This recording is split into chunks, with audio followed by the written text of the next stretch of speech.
Dear fellow truth seekers, thank you and welcome for visiting my channel, MythoReligio. MythoReligio is a series of books about religious comparison studies between the stories in Judaism, Christianity, Islam, Hinduism and Buddhism, directly from their sacred books and world mythologies, hence the name MythoReligio.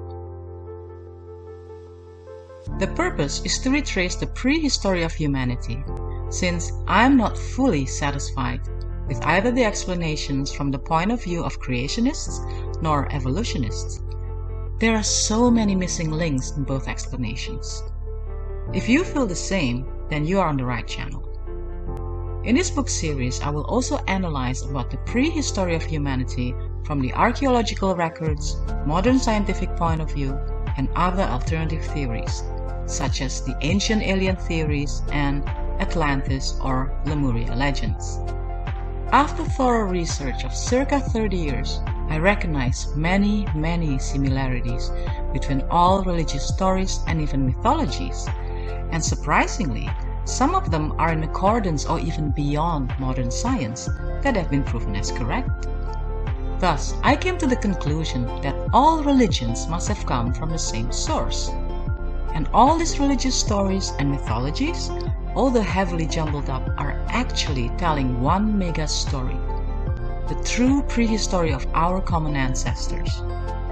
This mega story is quite different than what we have been told to believe and will truly blow your mind, as it is more fascinating than our imagination.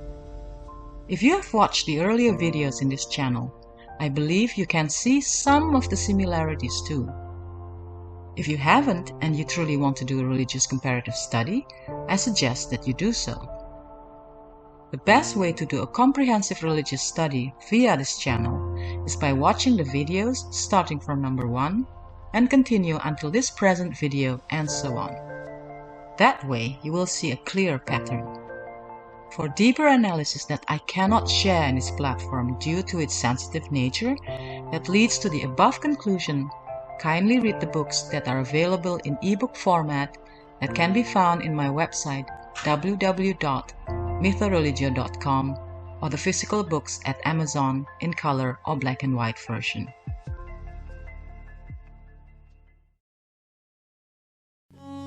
Canaanite Mythologies. Dear fellow truth seekers, in this video and the next, I will be sharing more mythologies from the ancient Middle East but outside of Mesopotamian region which are relevant to our comparison studies. Once again, this is the most simplified version, as in reality these stories are overlapping and very confusing from region to region. Sometimes the deities are syncretized or blurred together. Let us now start with the Canaanite mythologies. Canaan is an area variously defined in historical and biblical literature, but always centered on Palestine.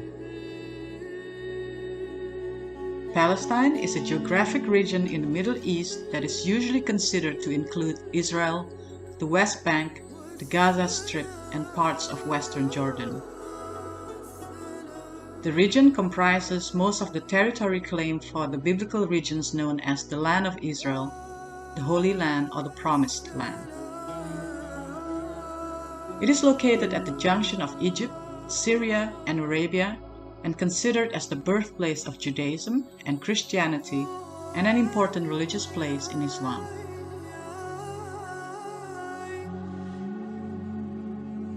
This region has a tumultuous history as a crossroads for religion up to the present day. Palestine has been controlled by numerous peoples, among others by the ancient Egyptians, Israelites, Assyrians, Babylonians, Greeks, Romans, Arabs, Crusaders, Mongols, Ottomans, the British, and modern Israelis, Jordanians, Egyptians, and Palestinians. The boundaries of the region have changed throughout history.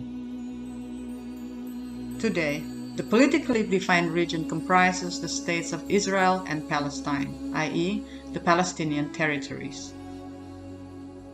According to the Bible, the original people who occupied this region is called the Canaanites.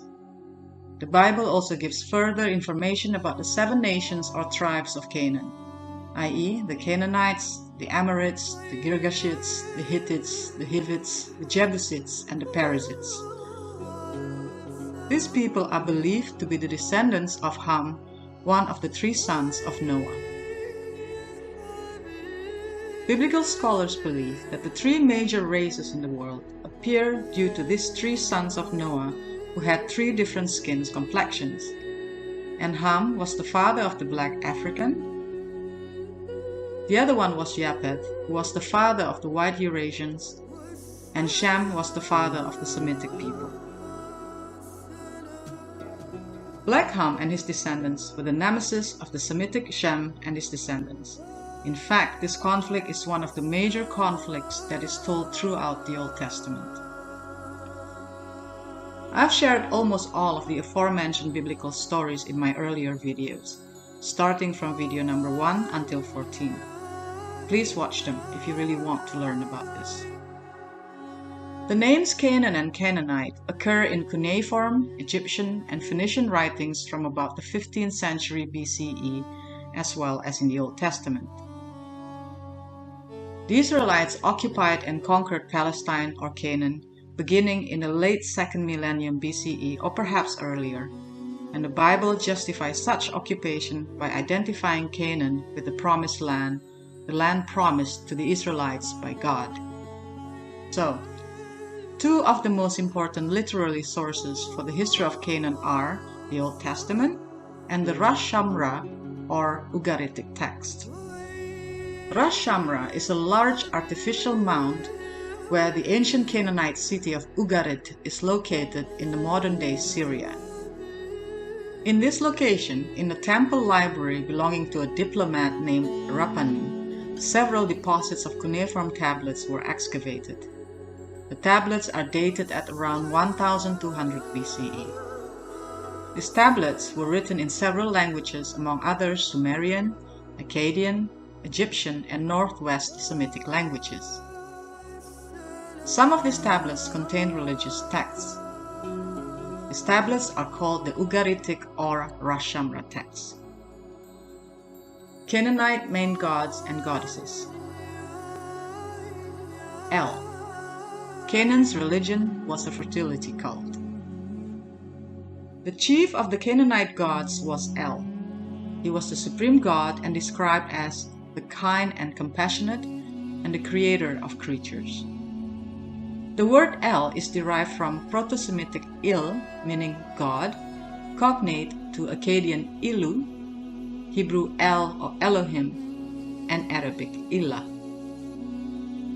The word Israel is based on the name of El.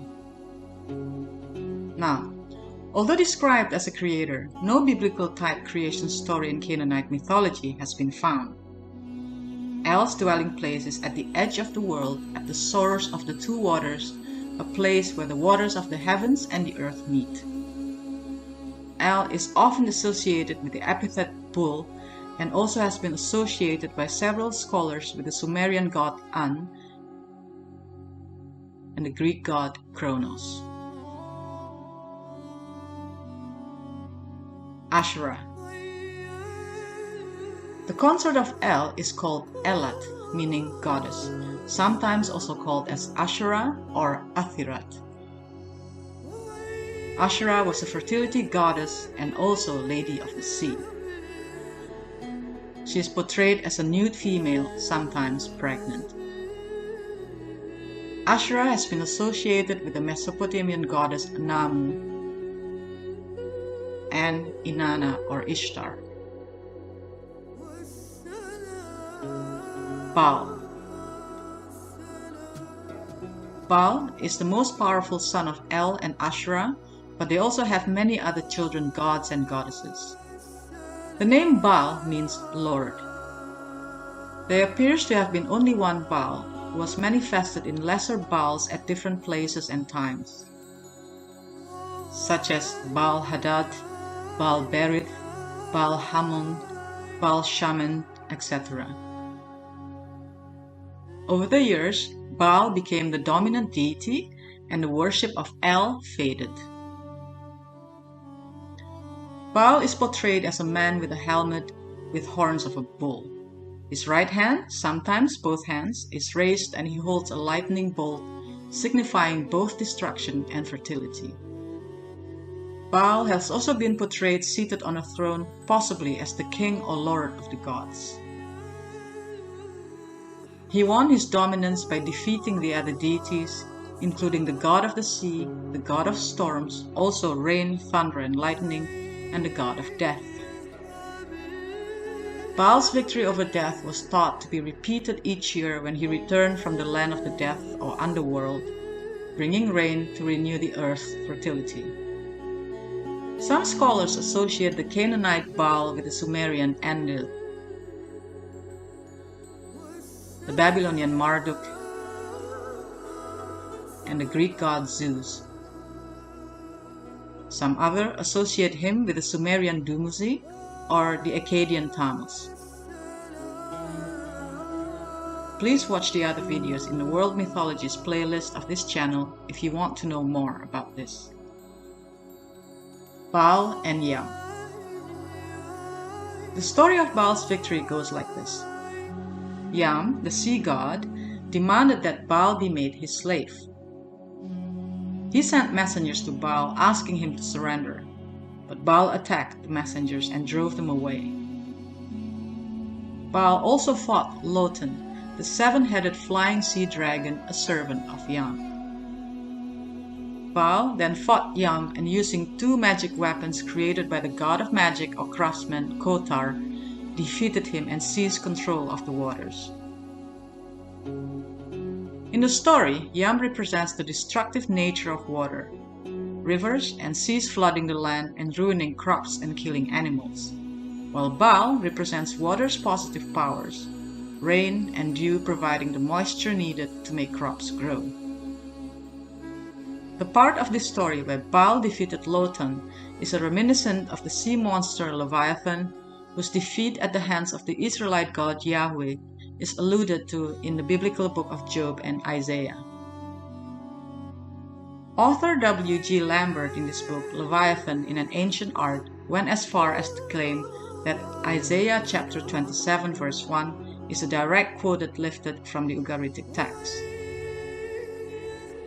The myth of Baal Hadad defeating Lotan is reminiscent of many other myths and religious stories around the world, such as the previously mentioned Yahweh defeating Leviathan, Marduk defeating Tiamat, Zeus slaying Typhon, Thor's struggle against Jormungandr, and Krishna dancing upon and subduing Kaliya, the giant Naga serpent. The resurrection of Baal and the food of death. Other myths about Baal relate to fertility and the cycle of the seasons. One such story tells of the battle between Baal and Mot, the god of death and infertility. After conquering Yam, Baal complained that he had no house like the other gods did. El agreed to let the crafts god Kotar build Baal a fine house. When it was finished, Baal held a great feast, but he did not invite Mot or send him respectful presents. Greatly insulted, Mot asked Baal to come to the underworld to dine. Although afraid, Baal could not refuse the invitation. The food served at Mot's table was mud, the food of death, and when Baal ate it, he was trapped in the underworld. While Baal was in the underworld, famine struck the earth, and El searched for someone to replace Baal. Asherah, Baal's mother and the Lady of the Sea, convinced El to give Baal's throne to her other son, Ashtar. But when Ashtar, the god of irrigation, sat on the throne, his feet did not even touch the floor. Realizing he could not fill Baal's place, so Ashtar gave up the throne. Meanwhile, Baal's wife's sister, the fierce goddess Anat, traveled to the underworld. After splitting Mot with a sword, she winnowed him with her fan, burned the pieces in the fire, ground them in a mill, and planted them in the ground. These actions brought Baal back to life. Later, Mot was also restored to life, and the two gods again battled each other. In the end, the sun goddess Shaphat separated them, Baal regained his throne, and the land became fertile again. Like the story of Yam, this myth emphasizes the importance of rain to the land. Baal represents the fertility of spring rains, while Mot represents the drought of the summer months. The actions taken by Anat against Mot, splitting, winnowing, burning, grinding, and planting, are steps taken by farmers when they harvest wheat. They prepare it for use of food during the winter and sow it to create more crops the next year. By defeating the drought, Mot, the rain, Baal, renew the earth each year and allow life to flourish in the dry Middle East. Like the other inhabitants of Canaan, the ancient Hebrews worshipped local gods called Baal and honored their children with names ending with Baal, such as Ishbaal, the son of King Saul. As the worship of Yahweh became more important, Baal took on a negative meaning for the Hebrews. Opposition to Baal grew so strong that over the next century the name Baal was replaced with the term Boshet, meaning shame. In later texts, the name of Saul's son was changed from Ishbaal to Ishbosheth.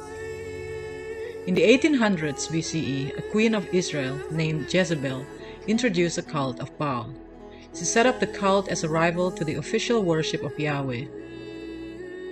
Later still, Christians considered Baal to be a name for a devil. In the New Testament of the Bible, Beelzebub is one of the names given to Satan by Jesus. In some places, he is Satan's main assistant rather than Satan himself. The name comes from Beelzebub, the name of the god of the Philistine city of Ekron. Baalzebub, which means Lord of the Flies, is probably a distorted version of Baal. Cultic practices. Baal's worshippers appeased him by offering sacrifices, usually animals such as sheep or bulls. At times of crisis, Baal's followers sacrificed their children, apparently the firstborn of the community, to gain personal prosperity. Asherah was worshipped in various ways, including through ritual sex. Although she was believed to be Baal's mother, she was also his mistress. Pagans practiced sympathetic magic, that is, they believed they could influence the gods' actions by performing the behavior they wished the gods to demonstrate. Believing the sexual union of Baal and Asherah produced fertility, their worshippers engaged in immoral sex to cause the gods to join together, ensuring good harvests. This practice became the basis for religious prostitution. The priest or a male member of the community represented Baal. The priestess or female members of the community represented Asherah. The leader of the Greek god Zeus, or Jupiter to the Romans, took on the role of Baal, the god of weather or storms. Artemis, the goddess of child and fertility, and Aphrodite, the goddess of love, continued the Asherah cults. Moloch. Another god of the Canaanites was Moloch, or Molech. Generally, he was believed to be a god of fire. In the Bible, he was associated with child sacrifice. As with many details in ancient history, the exact origin of Moloch or Molech worship is unclear. Moloch has been traditionally interpreted as the name of a god surnamed the king. Melech is the Hebrew word for king, a word frequently given to Yahweh. As mentioned previously, it was common for the Israelites to combine the name of pagan gods with the vowels in the Hebrew, like Baal, meaning Lord, became Bosheth, shame. This is how the goddess of fertility and war, Astarte, became Astoret, Moloch's consort. The combination of Melech, and Bosheth results in Moloch, which could be interpreted as the personified ruler of shameful sacrifice. It has also been spelled Milcom, Milkim, Malik, and Moloch. Ritual prostitution was considered an important form of worship of Moloch and Astoret, and also child sacrifice or passing children through the fire. It is believed that idols of Moloch were giant metal statues of a man with a bull's head. Each image had a hole in the abdomen and possibly outstretched forearms that made a kind of ramp to the hole. A fire was lit in or around the statue. Babies were placed in the statue's arms or in the hole. When a couple sacrificed their firstborn, they believed that Moloch would ensure financial prosperity for the family and future children. Dagon, also referred to as Dagon, was a fertility deity who eventually morphed into an important Semitic god. This god was also worshipped by the Philistines who lived on the south coast of Canaan, the Assyrians, and the Babylonians. Dagon was represented by both grain and fish, symbols of fertility and multiplying, often depicted as a merman with the torso of a man and a tail of a fish. In the Hebrew Semitic dialect, the root of Dagon, which is dag, means fish, and Dagon or Dagon is an endearing term meaning little fish. Some linguists interpret the name as meaning grain in the ancient language of the Canaanites. He was a protector and warrior god and had risen to the third god of the pantheon along with El and Baal. The companion of Dagon was known as Belatu, or the fertility goddess Nanshi, a sister of Astarte or Asherah. Unfortunately, no story or myth concerning Dagon has been found, so I can't tell you more about him. Herewith, I'm ending the myth from Canaan. Next week, I will share with you the last myth from the Middle East region, i.e. Anatolia, or modern-day Turkey, and Persia, or modern-day Iran. Thank you for watching and hope to see you next week.